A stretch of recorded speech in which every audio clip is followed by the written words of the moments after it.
सरकार, सत्ता और शक्ति, शायद इन्हीं शब्दों के बीच पूरा राजनीतिक तंत्र घूमता फिरता है।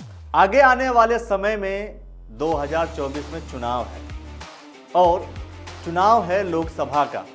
बनाएंगे आप अपना देश का प्रधानमंत्री और देश के प्रधानमंत्री चयन में सबसे पहले आप बनाने की कोशिश करेंगे सांसद। जनता की सोच, जनता की विचारधारा, जनता की चाहत कौन सुनेगा? वो जनता जिसके आधार पर कोई व्यक्ति जनप्रतिनिधि बन जाता है, सरकारी तंत्र चलाता है, सरकार से एक देश का प्रधानमंत्री बन जाता है। तो आखिर वो जनता क्या चाहती है? इसे लेकर के आज मेरा सवाल है कि हरिद्वार लोकसभा क्षेत्र में दो ऐसे चेहरे जो सामने अभी से आने लगे हैं। एक खानपुर विधानसभा के विधायक हैं उमेश कुमार, निर्दलीय हैं, किसी पार्टी से नहीं। तो दूसरी तरफ भारतीय जनता पार्टी के सांसद, वर्तमान सांसद डॉक्टर रमेश पोखरियाल निशंक जी हैं। मान लीजिए अगर चुनाव होते हैं तो कांग्रेस का भी कैंडिडेट होगा, बीएसपी का भी कैंडिडेट होगा, अलग अलग जो पार्टियां हैं उस पार्टियों के कैंडिडेट होंगे। लेकिन आज एक सिचुएशनल सवाल, वो सिचुएशनल सवाल जो कहीं ना कहीं आप भी सोच रहे होंगे कि अगर इन दो लोगों के बीच चुनाव होता है तो आज के परिदृश्य के अनुसार क्या होगा परिणाम?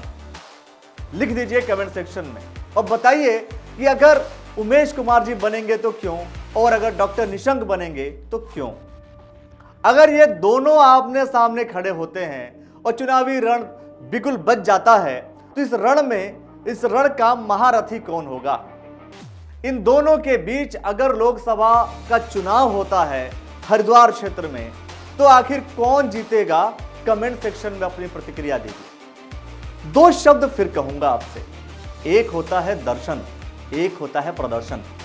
इन दोनों के बीच भी कहीं ना कहीं पार्टियां और नेता आपको अपनी बातें बताते हैं, समझाते हैं।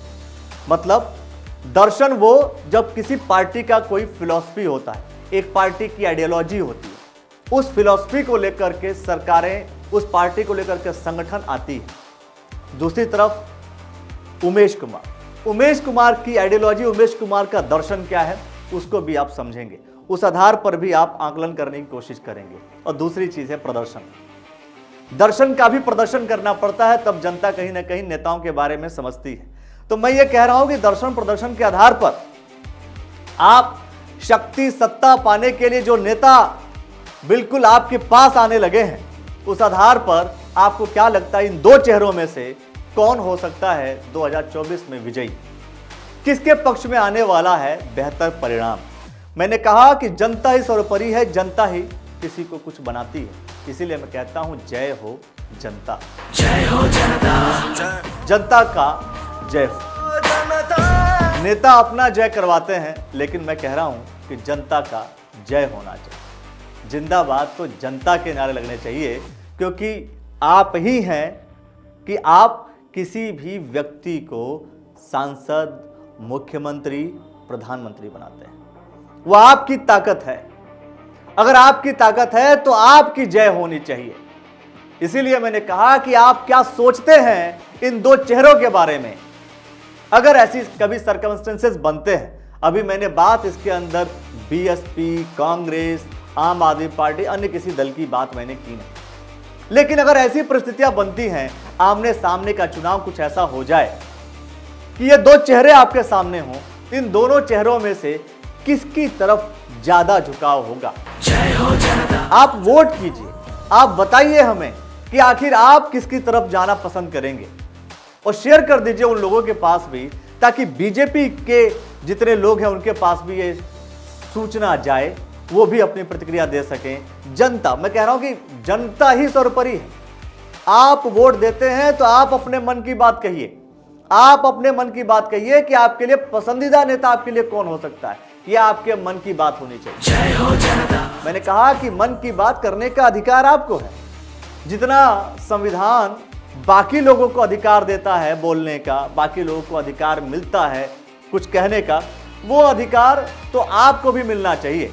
उसी अधिकार के तहत मैंने कहा कि जय हो जनता, और जनता डिसाइड करेगी कि इन दो चेहरों में से बेहतर कौन, इन दो चेहरों में से आपके लिए बेहतर कौन। कमेंट सेक्शन में लिख दीजिए और हमें बताइए उसके पीछे का कारण भी। आप क्या सोचते हैं इन दोनों नेताओं के बारे में, और 2024 में अगर चुनाव होते हैं तो इन दोनों में से बेहतर परिणाम किसके पक्ष में आएगा, यानी कि कौन जीत सकता है, कौन इन दोनों में से सांसद बन सकता है। कमेंट सेक्शन में दीजिए प्रतिक्रिया, और ऐसे ही तमाम वीडियो देखने के लिए बने रहिए हमारे साथ और देखते रहिए द न्यूज़ वाला नेटवर्क। बहुत बहुत शुक्रिया, बहुत बहुत धन्यवाद। जय हो